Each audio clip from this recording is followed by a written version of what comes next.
Hello friends, competition public school के YouTube channel में आपका स्वागत है। इस वीडियो में ए, एन और द का प्रयोग करके हम ट्रांसलेशन बनाएंगे। पिछले वीडियो में हम ए, एन, द का प्रयोग सीख चुके हैं। आइए पहले ए, एन का प्रयोग करके ट्रांसलेशन बनाते हैं, उसके बाद द का प्रयोग करेंगे। Use of a, an. आप जानते हैं कि ए, एन का प्रयोग सिंगुलर काउंटेबल नाउन के पहले किया जाता है। सिंगुलर काउंटेबल नाउन के साथ ए, एन का प्रयोग किया जाता है। प्लूरल नाउन के साथ ए, एन का प्रयोग नहीं होता है। साथ ही अनकाउंटेबल नाउन के साथ भी ए, एन का प्रयोग नहीं होता है, तथा प्रॉपर नाउन के साथ भी ए, एन का प्रयोग सामान्यतः नहीं होता है। ए का प्रयोग उस शब्द के पहले किया जाता है जिसका उच्चारण व्यंजन ध्वनि से शुरू होता है, अर्थात कॉन्सोनेंट साउंड से शुरू होता है, तथा एन का प्रयोग उस शब्द के पहले किया जाता है जिसका उच्चारण स्वर ध्वनि से शुरू होता है, अर्थात वॉवेल साउंड से शुरू होता है। यह एक घोड़ा है, यह अंग्रेजी 30, उसके बाद है एक घोड़ा, एक बस। आप यह भी जानते हैं कि यह घोड़ा है, तभी इसकी अंग्रेजी हम यही बनाते, this is a horse. Hindi के वाक्यों में सिंगुलर काउंटेबल नाउन के पहले एक लिखा हो या ना लिखा हो, लेकिन अंग्रेजी में सिंगुलर काउंटेबल नाउन के पहले ए, एन का प्रयोग करना होता है। वह एक बैल है, बैटी एंड ऑक्स। एन क्यों हुआ है प्रयोग, यहाँ क्यों हुआ है आप जानते हैं। हॉर्स, जिस शब्द के पहले ए, एन लगाना है उसका उच्चारण हॉर्स व्यंजन ध्वनि है, इसलिए ए लगा है। यहाँ ऑक्स के पहले एन का प्रयोग करना है, तो ऑक्स स्वर ध्वनि है, इसलिए एन का प्रयोग हुआ है। मैं करता हूं आई एम ए बॉय, मैं एक ईमानदार लड़का हूं। I M an honest boy. यहां आई क्या है, प्रोनाउन है। एम क्या है, वर्ब है। एन क्या है, आर्टिकल है, मॉडर्न ग्रामर के अनुसार डिटरमाइनर है। ऑनेस्ट क्या है, एडजेक्टिव है। बॉय क्या है, नाउन है। नाउन हो गया बॉय, और ऑनेस्ट नाउन की विशेषता बतला रहा है, इसलिए एडजेक्टिव हो गया। तो ऑनेस्ट उच्चारण में व्यंजन ध्वनि नहीं आ रही है, स्वर ध्वनि आ रही है। एच व्यंजन लेटर है, हमें व्यंजन लेटर से मतलब नहीं है, व्यंजन ध्वनि से मतलब है, और स्वर ध्वनि से। उच्चारण जब इसका करेंगे हम तो ऑनेस्ट होगा। ऑनेस्ट स्वर ध्वनि है, इसलिए यहां एन का प्रयोग हुआ है। इसकी चर्चा हम विस्तार से कर चुके हैं। मैं एक बहुत ईमानदार लड़का हूं। I am a very honest boy. I pronoun है, एम वर्ब है, ए डिटरमाइनर है, आर्टिकल है, वेरी एडवर्ब है, ऑनेस्ट एडजेक्टिव है, और बॉय नाउन है। ऑनेस्ट बॉय की विशेषता बता रहा है। नाउन या प्रोनाउन की विशेषता बतलाने वाले शब्द एडजेक्टिव होते हैं, और एडवर्ब एडजेक्टिव की विशेषता बतलाता है, या वर्ब की विशेषता बतलाता है, या दूसरे एडवर्ब की विशेषता बतलाता है। तो यहाँ ऑनेस्ट की विशेषता वेरी बता रहा है, इसलिए एडवर्ब हुआ।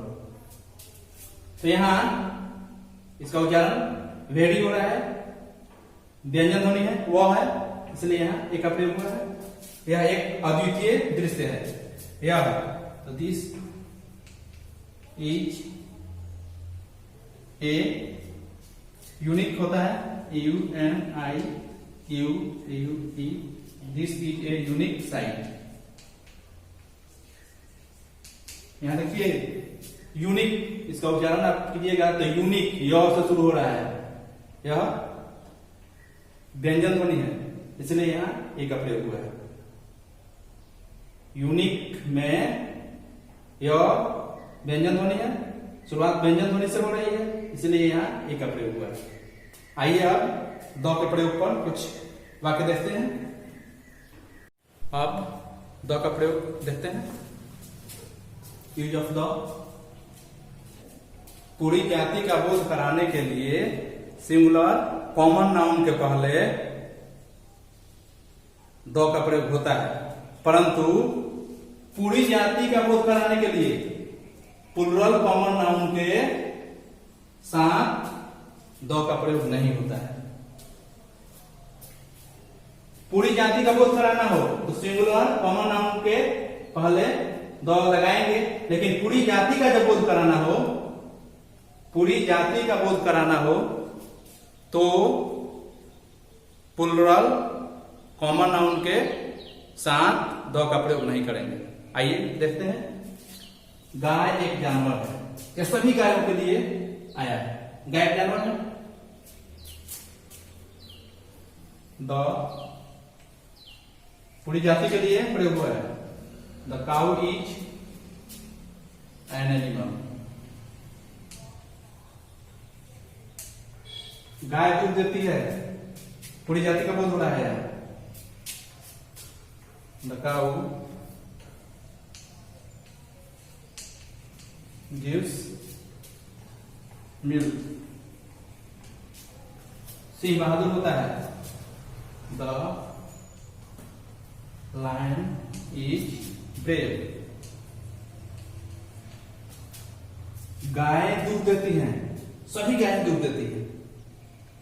गायें दूध देती हैं, यह भी पूरी जाति का बोध कराने के लिए प्रयोग हुआ है। गायें दूध देती हैं, इसे गाय करने से पूरी जाति का बोध हो रहा है। तो सिंगुलर कॉमन नाउन से पूरी जाति का बोध हो तो द का प्रयोग होगा, लेकिन प्लूरल कॉमन नाउन से पूरी जाति का बोध हो तो द का प्रयोग नहीं होगा। तो गायें दूध देती हैं, क्या होगा? द काउज नहीं होगा, काउज होगा। Cows give milk. घोड़े उपयोगी होते हैं।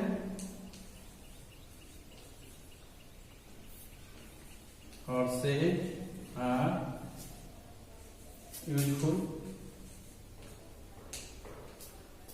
बच्चे नटखट होते हैं। Children are naughty।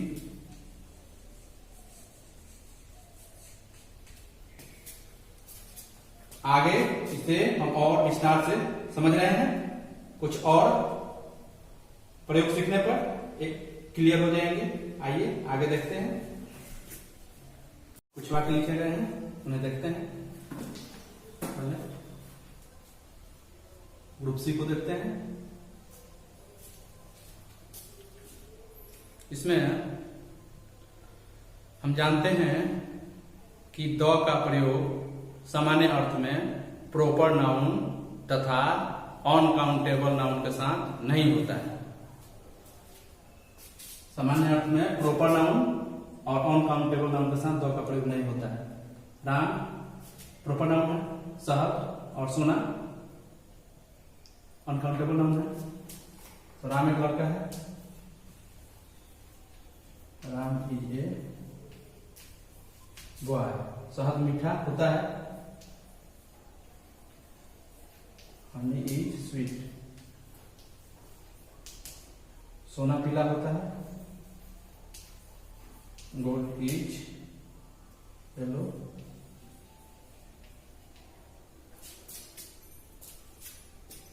सामान्य अर्थ में प्रॉपर नाउन के साथ द का प्रयोग नहीं हुआ है और अनकाउंटेबल नाउन हनी और गोल्ड के साथ भी नहीं हुआ है। अब है द का प्रयोग उस नाउन के पहले होता है। द का प्रयोग उस नाउन के पहले होता है जो खास या निश्चित या पूर्व परिचित हो तथा वक्ता एवं श्रोता उसे पहले से जानते हों। ऐसी स्थिति में नाउन सिंगुलर हो या प्लुरल, काउंटेबल हो या अनकाउंटेबल, उसके पहले द का प्रयोग होता है। आइए देखें, बच्चे नटखट होते हैं, यह पूरी जाति का बोध कराने के लिए हुआ है। बच्चे नटखट होते हैं, यहाँ बच्चे पूरी जाति का बोध करा रहे हैं, सभी बच्चों का बोध करा रहे हैं। इसका भी हम पढ़े हैं, पूरी जाति का बोध कराना हो तो प्लुरल कॉमन नाउन के साथ द का प्रयोग नहीं होता है। क्या होगा? चिल्ड्रन आर नॉटी, बच्चे नटखट हैं, खास बच्चों के लिए ऐसा है, निश्चित बच्चों के लिए है। क्या होगा? द चिल्ड्रन हो जाएगा naughty.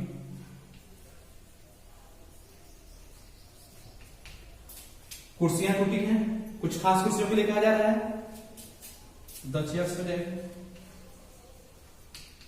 The chairs are broken.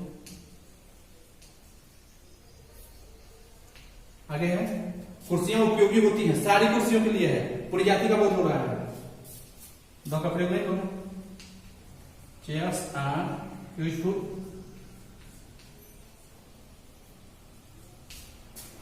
पानी गंदा है, खास निश्चित पानी की चर्चा हो रही है, the water is dirty.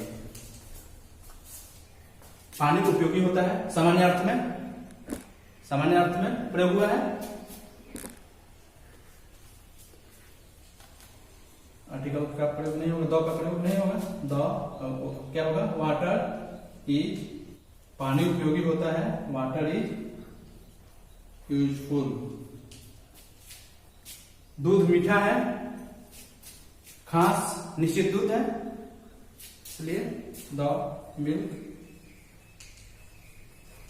Is sweet. दूध मीठा होता है, सामान्य अर्थ में प्रयोग हुआ है दूध का। Milk is useful. Milk is, दूध मीठा होता है, यहां सामान्य अर्थ में प्रयोग हुआ है, तो मिल्क इज स्वीट। दूध मीठा है तो द मिल्क इज स्वीट, और दूध मीठा होता है तो मिल्क इज स्वीट। जनरली होता है लगा हो तो वहां अनकाउंटेबल नाउन को पहले द नहीं लगाएंगे, और इस तरह होता है नहीं है, इसका मतलब कि खास निश्चित का बोध हो रहा है तो वहां द लगाएंगे। घोड़ा मजबूत था, खास निश्चित घोड़ा की चर्चा है, पूर्व परिचित है, इसलिए द हॉर्स वाज स्ट्रॉन्ग। चलिए और उदाहरण देखते हैं। मैं पहला लड़का था, वो पांचवा आदमी है, ऑर्डिनल नंबर्स के साथ द का प्रयोग होता है, जैसे फर्स्ट सेकंड थर्ड क्रमसूचक संख्याओं के साथ द का प्रयोग होता है। मैं पहला लड़का था, I was the first boy, वह पांचवा आदमी है, he is the fifth man. Ram मेरे बड़का सबसे तेज लड़का है, ईमानदारी सबसे अच्छी नीति है। आप जानते हैं कि सुपरलेटिव डिग्री के पहले द का प्रयोग किया जाता है। राम मेरे बड़का सबसे तेज लड़का है, तो राम सबसे तेज लड़का है का पहले बनाएंगे तब मेरे बड़का।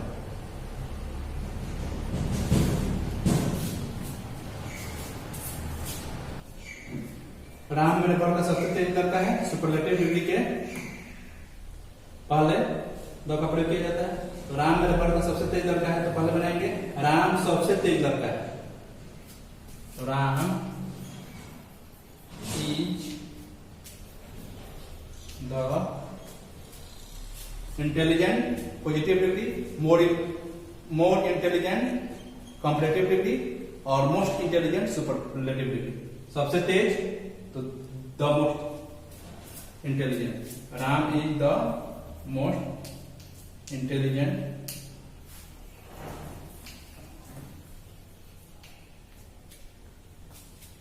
Ram is the most intelligent boy. मेरे क्लास का Ram is the most intelligent boy of my class. ईमानदारी सबसे अच्छी नीति है। ईमानदारी, ऑनेस्टी, ऑनेस्टी इज सबसे अच्छी, the best, good better best होता है। Honesty is the best policy, नीति की अंग्रेजी policy. Honesty is the best policy. जब एडजेक्टिव का प्रयोग नाउन की तरफ होता है तो उसके पहले आर्टिकल द का प्रयोग किया जाता है तथा वह प्लुरल अर्थ देता है तथा वह प्लुरल अर्थ बतलाता है।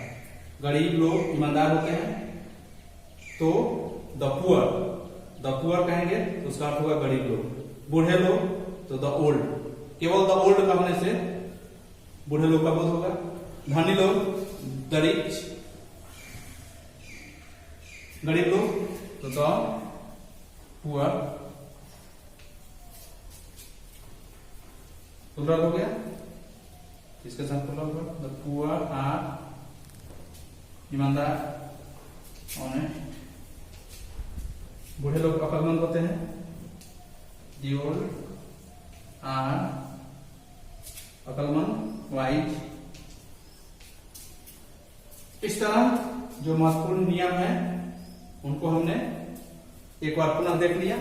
अब कुछ होमवर्क दिए जाएंगे, कुछ ट्रांसलेशन दिए जाएंगे, आप उन्हें कंप्लीट कर लीजिए। ट्रांसलेटेड टू इंग्लिश, अंग्रेजी में अनुवाद करना है, आर्टिकल के प्रयोग पर आधारित है। आप कवि थे,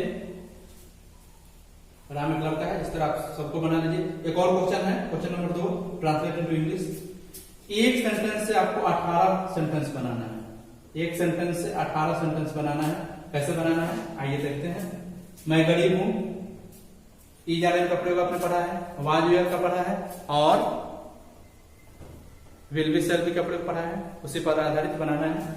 कैसे बनाना है? मैं गरीब हूं, मैं गरीब नहीं हूं, क्या मैं गरीब हूं, क्या मैं गरीब नहीं हूं, मैं कैसे गरीब हूं, मैं क्यों गरीब हूं।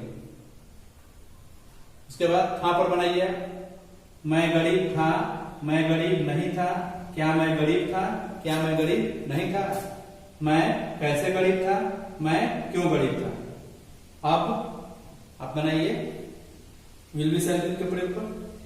मैं गरीब रहूंगा, मैं गरीब नहीं रहूंगा, क्या मैं गरीब रहूंगा, क्या मैं गरीब नहीं रहूंगा, मैं कैसे गरीब रहूंगा, मैं क्यों गरीब रहूंगा। इस तरह आप इन सबको बना लीजिए। कठिन शब्दों के मीनिंग दिए गए हैं, आप उन्हें देख लीजिए। फिर मिलते हैं अगले वीडियो में। धन्यवाद।